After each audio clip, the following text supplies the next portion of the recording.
Hi, this is Gabriel Castro from exoticwoodpen.com. In this video, I just want to talk about why I got started into pen turning.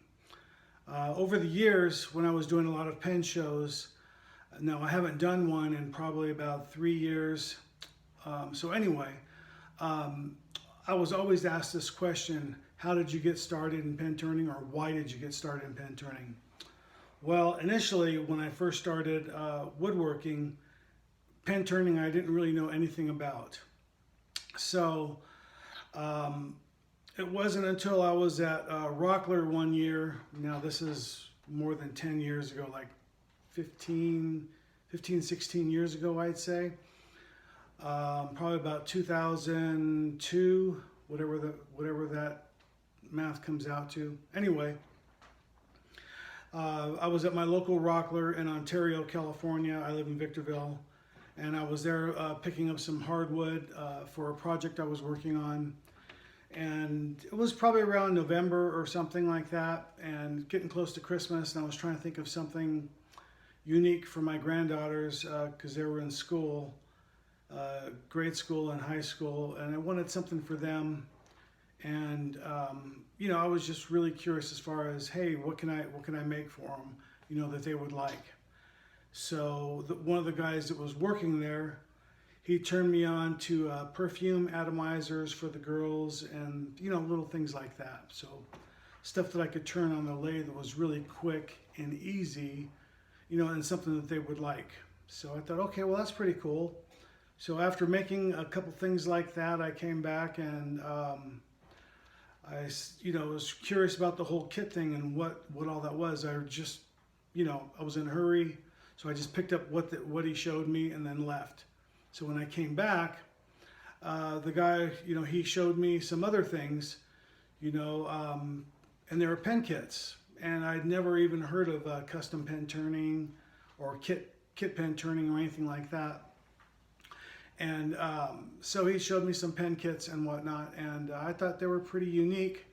So I bought a few of them, and at the time I had this really kind of an outdated, very inaccurate Craftsman hobby lathe. It was a 12-inch swing or 12-inch diameter and a 36-inch bed length on it. And just a really generic lathe. It had one speed, well, it actually had belts. So you could change the speed from the belt, but it wasn't variable, no dial on it to turn it up or down. So if you wanted to change the speed, you had to stop it, unplug it, move the belt over, whatnot, sort of like a drill press. So anyway, I bought all the stuff that I needed to make a couple of pens, and did that over a weekend, thought it was pretty cool. And then I ended up, let's see, what did I do? I made cigar pens, and pretty much still my favorite pen kit today. So I brought them to work and pulled them out, and the guys that I worked with at the time, they loved them. They were sold within 10 minutes. So I was really blown away with that. So took the profits that I made from that, went back to Rockler, bought another dozen pen kits, came back to work, did it again. By first break, 2 hours later, they were all sold. Thought, oh, this is interesting. Because before that, I was making concrete pots for extra money. I was refinishing furniture. I was building stuff, and just stuff that was really labor intensive and wasn't a lot of return on my investment. But the pen kit, I thought, hey, there's something to this. I mean, I could carry, a whole truckload of concrete pots, and concrete's heavy. And, I was probably making $25 to $50 a pot. And, a whole truckload of concrete, and it took me a long time to make all these things. On the weekend, on an evening, I could crank out 10 or 15 pens, put them in my one pocket on my cargo pants, my cargo shorts rather at work, because I worked in a warehouse. So I could sell a whole pocket full of pens in my cargo shorts, that I carried around in my pocket, that I could turn in one evening and make more than I would as if I was making a whole truckload of concrete pots. So I thought, hey, there's something to this. So bought a few more. Then I found out there was a few other people out there that were doing the same thing.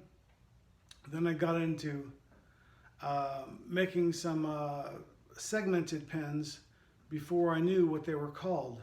I just started gluing up the pieces that I had left over, like ambrosia burl and ebony, and I think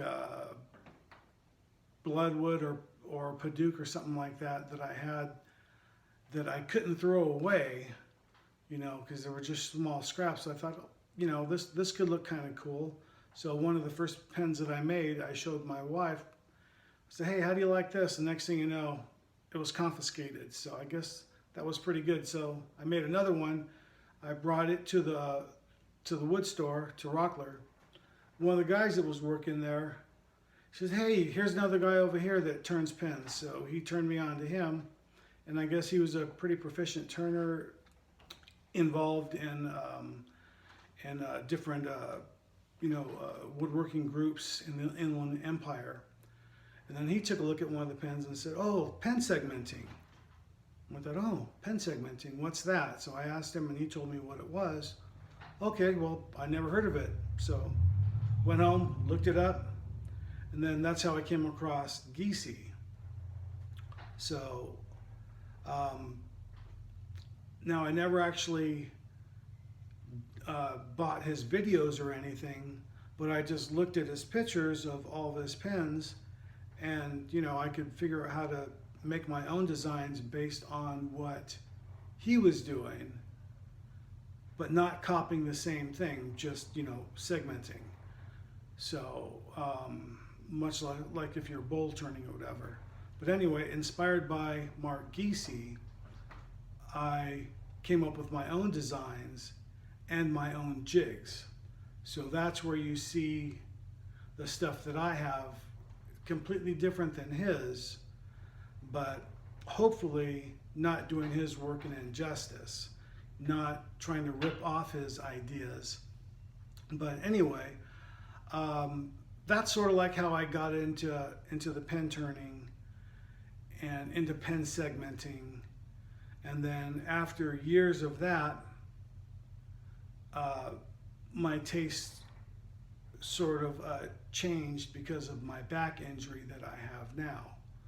So not able to use the table saw anymore, being hunched over. So see, I had my back surgery in 2018. No, yeah, early 2018. It's mid 2019 now. So fusion's finally healed and I'm recovering. Thank you very much. And I've come up with some other type of jigs. So if you follow me on Facebook or subscribe to my YouTube channel, thank you very much. I really appreciate all the support and all the comments I get. And anyway, I'm coming up with a new type of segmenting jig that I'm working on right now. And it's more along the lines for ergonomically, I won't say challenged, but it's a little bit better ergonomic design so that you're not having to bend over. Being that I don't use my table saw that much, I'm in physical therapy now, so hopefully after physical therapy I can use my table saw. But for right now, whenever I have to cut anything, I use my bandsaw. Not my bench top, I use my Grizzly bandsaw. I've got a 2 horsepower, 17-inch European style bandsaw that I really love.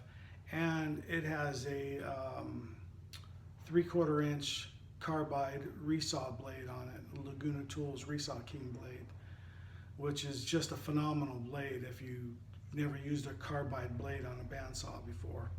They're expensive, but they're really worth it. A nice thin kerf on it so you're not wasting a lot of wood. But anyway, stay tuned for that. I'll post a video of that when I do another video on segmenting.